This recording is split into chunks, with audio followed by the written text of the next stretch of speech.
Guys, kakain tayo. Meron tayong ulam to, sabaw. Kaso lang, hindi ko alam tong isda na to. Anong klaseng isda to, guys, oh. May palik, yung bandang buntot to, eh. May palikpik, oh. Tignan nyo, guys.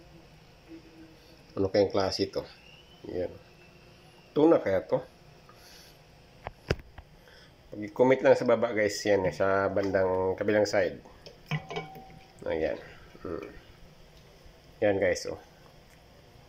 Tuna kaya to, guys. Paki-comment nga dyan sa baba, guys, kung tuna ba talaga to. Kasi parang hindi ako sigurado na tuna to, guys. Pero masarap na sabaw niya, guys. Parang sabaw, parang soup.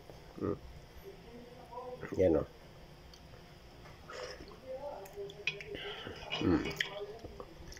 Okay naman sabaw niya, pero tuna. Sabi ng kasama ko, tuna daw. Yan, guys, oh, yan.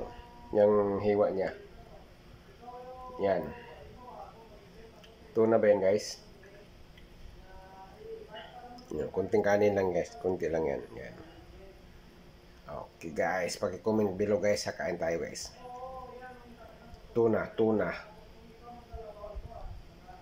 daw yan. Tuna daw, guys.